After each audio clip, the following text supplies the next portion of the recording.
여러분 안녕하세요. 융합형 인재개발연구소 소장 김영록입니다. 오늘의 주제는 융합형 인재입니다. 최근 우리 사회에 컨버전스 시대가 왔다라고 얘기들 합니다. 컨버전스는 흔히 융합이라고 하는데요. 융합의 사전적 의미는 원래 녹여서 합쳐지는 것이라고 합니다. 바야흐로 아날로그 시대에서 디지털 시대로 바뀌면서 빠르게 세상이 변하고 있습니다. 조직이나 개인에게도 세상이 변하는 스피드만큼 다양한 스킬들을 요구하고 있는 거죠. 예전에는 하나만 잘하면 된다, 한 우물만 파면 성공한다고 말들을 많이 했었죠. 그런데 기업들이 신입 직원들을 채용할 때 가장 매력적인 포인트는 뭘까요?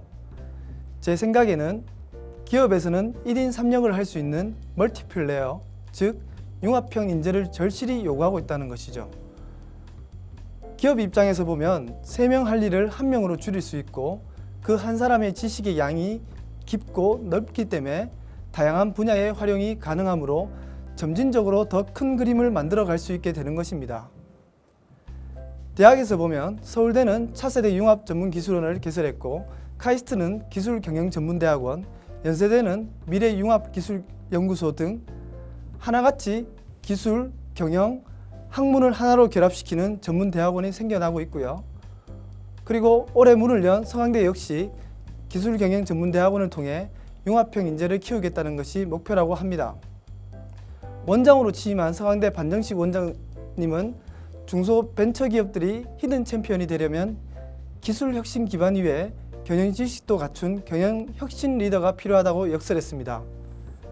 앞에서 잠깐 언급했듯이 예전에는 전공 한 분야만 목숨 걸고 파서 사회에 진출하여 사업을 하고 직장에 취직했지만 지금은 창의성을 가진 인재를 찾기 위해 통합 지식을 요구하고 있는 세상이 되어버렸습니다. 실제 세상을 움직이는 스티브 잡스, 애플 회장이나 윤종용 삼성전자 부회장, 후진타오 중국 주석, 진대재 전 정보통신부 장관 등 모두 이공계 출신이면서 경영 능력도 뛰어납니다. 그러기에 이제는 기술, 경영, 학문을 하나로 결합시킨 융합형 인재를 키워내야 하는데 대한민국은 지금 고학력을 갖춘 많은 인재들이 취업을 하기 위해 문을 두드리지만 공부만 잘한다고 해서 이제 좋은 직장에 들어가기는 쉽지 않은 세상이 되어버린 거죠. 그렇기에 대학을 졸업하고도 백수가 넘쳐나고 있는 것입니다. 공부하고 스펙 쌓는 일도 중요하지만 무엇보다 중요한 건 본인 스스로가 어디로 가야 하는지 방향 감각을 키워야만 하고 그 방향에 맞게 스펙을 만들어 가야 한다는 것입니다. 취직을 할 때 요즘 가장 절실히 요구하는 것이 창의성이라고는 생각이 듭니다.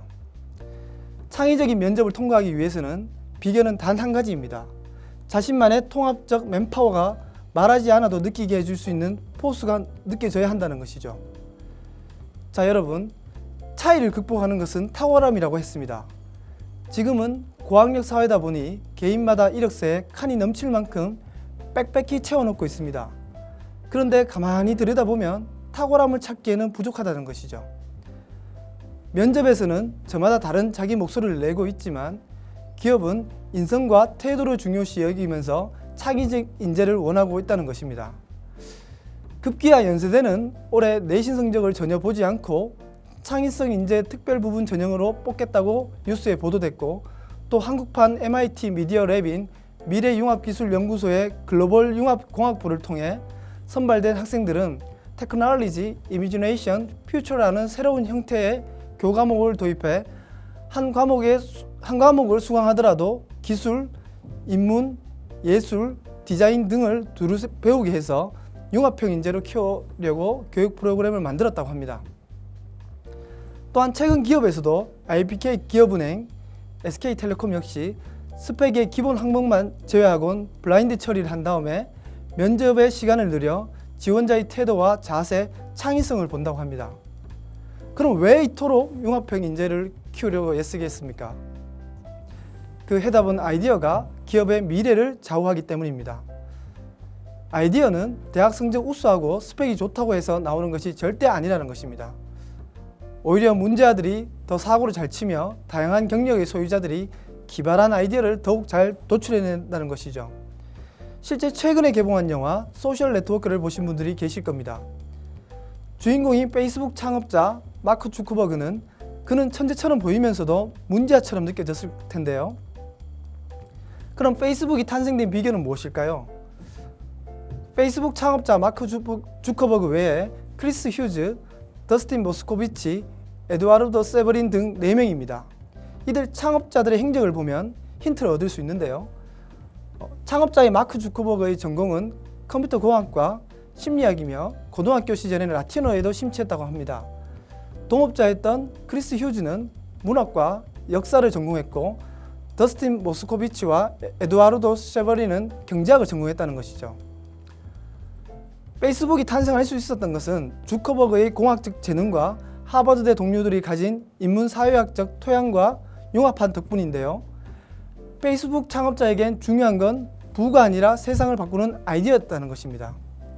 현재 마크 주커버그의 재산은 69억 달러, 우리 돈으로 한 8조 원으로 미국의 포브스 집계 35번째로 갑부로 이름을 올릴 만큼 20대 부호의 자리로 올랐습니다. 우리가 반드시 명심해야 하는 건 현재는 지식 기반 사회이므로 지식 경영을 하지 않고서야 새로운 글로벌 마켓에서 이겨낼 수 없다는 것입니다. 평생 공부란 말을 많이 하지만 현재 쏟아지는 정보의 홍수 속에서 얼마나 빠르게 흡수하고 다시 적용하는 것인가 라는 문제입니다. 세상에서 상위 그룹에 속하고 싶다면 자기개발, 인문학, 외국어 공부를 게을리하지 마십시오.